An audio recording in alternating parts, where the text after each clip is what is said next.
Hello दोस्त, एक बहुत बड़ा न्यूज कह सकते हैं। डीआरडीओ भर्ती 2022 पिछली भर्ती में कुछ इशू भी हुआ था, रिजल्ट डिले हुआ था वगैरह वगैरह। इस बार सेप्टेम्बर 10 का रिजल्ट के लिए हमें नहीं लगता है कि पिछली बार जैसा होगा। और इस वीडियो में हमने जो नोटिफिकेशन की बात करेंगे, वेबसाइट पे अभी अपडेट नहीं हुआ है, जल्दी ही आ जाएगा। लेकिन हम सरकारी रिजल्ट को क्रेडिट देते हैं, उनका पीडीएफ यूज हो रहा है। तो यहाँ पे ITI electrician, fitter, electronics, painter ITI में, और बहुत सारे ट्रेड है। डिप्लोमा में इलेक्ट्रिकल, इलेक्ट्रॉनिक्स, मैकेनिकल, उसके अलावा भी और ट्रेड है, जिसमें एसटीए बी कह सकते हैं, टेक्निकल टेक्नीशियन ए, और STA B senior technical assistant का होता है, उसका भी देखेंगे, सारी चीज़ें देखेंगे यहाँ पे। साथ में आपका कंप्लीट डिटेल के लिए अभी थोड़ा सा नोटिफिकेशन को वेट करना पड़ेगा।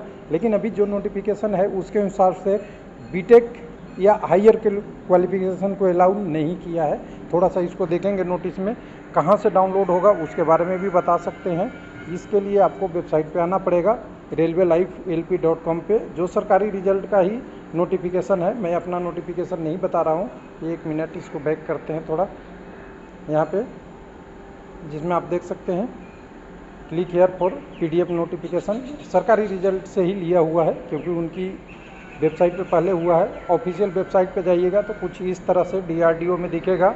जहाँ पे आप यहाँ पे सेप्टेम्बर में आएंगे तो सेप्टेम्बर 10 डीटीसी न्यू तो दिखेगा, लेकिन यहाँ पे एडवर्टाइजमेंट की बात हो रही है, तो ये पब्लिश सून होगा, आज या कल में आपको वेबसाइट पे दिख जाएगा। यहाँ पे डीआरडीओ का सेप्टेम्बर का नोटिफिकेशन है, ये अभी अपडेट हो जाएगा। सरकारी रिजल्ट के पास पहले से आया होगा, जैसे कि आप कह सकते हैं कि रोजगार समाचार या एम्प्लॉयमेंट न्यूज़ वगैरह से, या पहले प्रेस रिलीज होता है वहाँ से उन्होंने लिया होगा। तो चलिए अब नोटिस की बात करते हैं। तो नोटिस ये है, जिस पे आप ध्यान दीजिएगा, सरकारी रिजल्ट का ही ये नोटिस है, अभी डीआरडीओ की वेबसाइट पे नहीं है। अभी लाइव कब से होगा इसके बारे में देखिए, 3 सितंबर 2022 से लाइव होगा, और 23 सितंबर को ये रिलीज हो जाएगा एलिजिबिलिटी काउंट करने के लिए। उसके बाद आप इसमें देखिएगा ऑनलाइन एप्लीकेशन होगा, लेकिन इसमें लिख दिया है कि अगर आपकी हायर क्वालिफिकेशन है तो उसमें अलाउ नहीं किया जाएगा। कई जगह लिखा हुआ है, उसको एक बार पढ़ लीजिएगा। डीआरडीओ के रिगार्डिंग ये आपको सारा चीज़ें मिल जाएगा। इसके बाद आप देखिए यहाँ पे क्वालिफिकेशन में लिखा हुआ है आपका पे स्केल, यहाँ पे ये रहेगा किसके लिए, सीनियर टेक्निकल असिस्टेंट के लिए बी में। हालांकि मैं 2008 में इसका इंटरव्यू दे चुका हूँ। एसटीए का फाइनल सिलेक्शन नहीं हुआ था, इंटरव्यू हैदराबाद में था। थोड़ा सा लैंग्वेज इशू भी थी, साउथ में इंग्लिश का होता है, लेकिन खास करके इसमें कोर सब्जेक्ट बहुत बढ़िया से पूछा जाता है। अभी इंटरव्यू है या नहीं है नीचे देखेंगे, अभी हम प्रोसेस की बात नहीं कर रहे हैं। उस समय इंटरव्यू हुआ करता था 2008 में। इसमें क्लियर लिखा हुआ है कि जो कैंडिडेट अगर रिजल्ट अवेटेड है क्वालिफिकेशन के लिए, वो नॉट एलिजिबल हैं। साथ में एमएससी, बीटेक, पीएचडी वगैरह डिग्री आपके पास है तभी नहीं एलिजिबल हैं। यानी जो क्वालिफिकेशन मांगा है उसी को अलाउ कर रहा है। हर पोस्ट की अलग अलग नाम दे रखा है, हर पोस्ट अलग अलग है, केमिस्ट्री का, सिविल इंजीनियरिंग का, कंप्यूटर का, जितने by post, SC, ST, EWS और यूआर। हालांकि यूआर सबसे पहले रहता है नोटिफिकेशन में, यहाँ पे इस साइड में है। कोई नहीं, जैसे है उसको थोड़ा सा एडजस्ट करेंगे। टोटल वैकेंसी यहाँ है। उसके बाद यहाँ पे आपका उसकी अलग डिटेल दिया हुआ है, जो भी है पीडब्ल्यूडी वगैरह के साथ में। सिविल इंजीनियरिंग की 25, कंप्यूटर साइंस की 167, इलेक्ट्रॉनिक्स की 17, केमिकल की 35, इलेक्ट्रिकल इंजीनियर की 68, इसी तरह से सभी इलेक्ट्रॉनिक्स इंस्ट्रूमेंटेशन की 31, सबका अलग अलग दिया हुआ है। इलेक्ट्रॉनिक्स एंड टेलीकम्युनिकेशन इंजीनियरिंग का 192, जब मैं दिया था उस समय 65 पोस्ट था। 2008 में इंटरव्यू के लिए कॉल किया था, लेकिन बाद में फाइनल हुआ नहीं था। चलिए उसकी बात है। उसके बाद और सारा ट्रेडों का अलग अलग है, सबका दिया हुआ है। उसके बाद दूसरा आईटीआई टेक्नीशियन की बात करेंगे, तो टेक्नीशियन ए की है, जो नॉन गेजेटेड पोस्ट है। इसमें आप ध्यान दीजिएगा क्या क्या अलाउ है, इसके बारे में आप देखेंगे। पे स्केल इसका 19,900, यानी एलपी टेक्नीशियन वाला है। और उसके बाद से आगे वाला छोड़ दीजिए, आगे तो जब रिटायर करेंगे तब का बात आएगी। उसके बाद एज 18 से 28 वाला चल रहा है। बाकी ओबीसी, एससी, एसटी है तो एज पर रूल गवर्नमेंट के बेनिफिट मिलेगा। एसेंशियल क्वालिफिकेशन में देखिए 10 क्लास पास है, और रिकॉग्नाइज इंस्टीट्यूट से आपको क्या होना चाहिए, आईटीआई होनी चाहिए। 1 ईयर ड्यूरेशन, और उसके बाद 2 ईयर है। उसके बाद है इंस्टीट्यूट ट्रेनिंग, अच्छा 1 year from recognise institute is require discipline study training to not awarded certificate that discipline और नेशनल सर्टिफिकेट होना चाहिए। बिल्कुल सही है। इसके बाद इसमें नहीं लिखा है कि डिप्लोमा अलाउ है या नहीं है, ऐसे जनरली डिप्लोमा अलाउ नहीं होता है नॉर्मल कंडीशन के बाद में।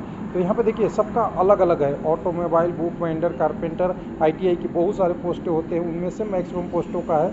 और सबसे पहले ड्राफ्टमैन से शुरू करेंगे जो टेक्निकल सा लगता है, 35 पोस्ट है। कोपा का भी 139 है, कंप्यूटर ऑपरेटिंग प्रोग्रामिंग असिस्टेंट का है। उसके बाद आपका है फिर इलेक्ट्रीशियन में देखेंगे 106 पोस्ट है, इलेक्ट्रॉनिक्स में 113, हीटर में 127, ग्राइंडर में 7, मैशनिस्ट में 89। उसके बाद आपका मैकेनिक डीजल में 4, मिल राइट में 8, मोटर मैकेनिक में 13, पेंटर में 3। इसी तरह से अलग अलग का है। टोटल की बात कर रहा हूँ, फोटोग्राफर वगैरह, refrigerant and air condition 8, steel में शीट मेटल में 14, टर्नर में 45 और वेल्डर में 50। तो ये टर्नर वेल्डर वाला तो हमें सबसे आसान लगता है, अच्छा लगता है थोड़ा। इस वाले जॉब में कंपटीशन कम है, कम कैंडिडेट रहते हैं और लोग अच्छा से अप्लाई कर सकते हैं। यानी टोटल अगर बात करेंगे तो 826 पोस्ट आईटीआई पे है, और अगर टोटल की बात करेंगे आपकी इसमें तो 1075 पोस्ट इसमें है आपका एसटीए वाले में। तो दोनों मिला के आप देखिए तो अच्छा खासा पोस्ट है। और यहाँ पे अगर अलग अलग बात करेंगे क्या क्या टर्म एंड कंडीशन है, रिन्यूएशन ऑफ सर्विस कंडीशन है, वगैरह वगैरह सारा है। एलिजिबिलिटी क्राइटेरिया आप यहाँ से डिटेल में पढ़ लेंगे कि क्या है इसका क्राइटेरिया। उसके बाद बहुत सारी चीज़ें हैं इसमें, आधार कार्ड वेरिफिकेशन, पेन ड्राइविंग वगैरह, ये सब कुछ होगा। एज रिलैक्सेशन 3 साल ओबीसी के लिए, एससी एसटी के लिए 5-7 साल जो है 5 साल होगा वो दिया जाएगा। एग्ज़ाम सेंटर यहाँ होगा। रिजेक्शन क्राइटेरिया वगैरह वगैरह आपका है, सब कुछ सही देना है। सीबीटी देखिए, अब यहाँ पे एग्ज़ाम का शेड्यूल देखिएगा तो सबसे पहले एसटीए के लिए है। उसके बाद एसटीए में देखिए 120 नंबर में 120 नंबर का मैक्सिमम मार्क्स 90 मिनट में आपको करना है। अच्छा टेस्ट है, और इस टेस्ट में सबसे ज़्यादा दिक्कत आती है, टेक्निकल अच्छा पूछा जाता है। स्पेसिफिक फॉर पोस्ट कोड के लिए आपका होगा CBT फॉर प्रोविजनल सेक्शन, और ये बढ़िया है, इसमें आपका इंटरव्यू नहीं दिखा रहा है। स्क्रीनिंग इज देखिए टीयर 1 एग्ज़ाम और प्रोविजनल क्राइटेरिया में आपको अलग अलग 40% तो मिनिमम UR का लाना है, OBC वगैरह है तो 35% सबका दिया हुआ है एकदम। SC ST के लिए 35% और UR और OBC के लिए आपको 40% लाना है। तो यहाँ पे देखिए STA में हमें नहीं दिख रहा है, अब इंटरव्यू यहाँ तो नहीं दिख रहा है। CBT एक स्क्रीनिंग नेचर का है, यानी पहला CBT होगा। उसके बाद CBT 1 जो क्वालिफाई करेगा जितना 40% और 35% के बाद, उसके बाद उनको 1/8 रेशियो, जैसा कि रेलवे बोलता है कि 100 पोस्ट के लिए 800 लोगों को कॉल करेंगे, किसके लिए, आगे वाले टेस्ट के लिए, जिसमें आपकी कैंडिडेट का दूसरा trade test specific subject post से एग्ज़ाम लिया जाएगा। यानी आपको प्री ये हो गया CBT 1 और CBT 2, 2 टेस्ट आपके हो गए, और दोनों टेस्ट में अच्छा है, थोड़ा सा हमें लग रहा है बैलेंस है। इंटरव्यू यहाँ नहीं है जैसा कि पहले की बात होती थी। उसी तरह टेक्नीशियन के लिए भी CBT 1 और CBT 2 है।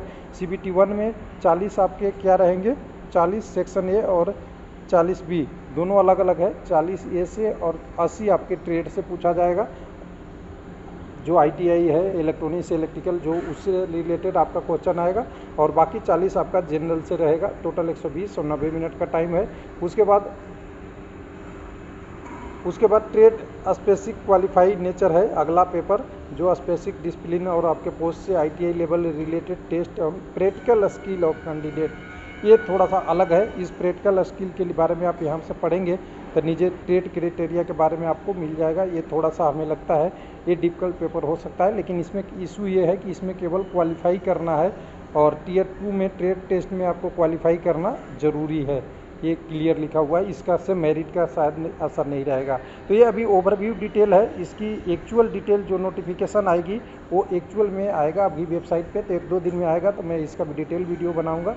अभी केवल ये सरकारी रिजल्ट में जो आया है रोजगार समाचार से, उसी का लिया हुआ है। वेबसाइट अभी देखिएगा, आपका पब्लिश सून होगा, यहाँ पे डिटेल आएगा। अभी तक कितना देखने के लिए अगर सरकारी रिजल्ट से आप डाउनलोड करना चाहते हैं तो सरकारी रिजल्ट से कर लीजिए। अगर चाहते हैं कि और कहीं से डाउनलोड करें तो रेलवे लाइव वेबसाइट पे आपको अपडेट कर दिया है, यहाँ से आप ये नोटिस डाउनलोड कर सकते हैं। थैंक यू, धन्यवाद।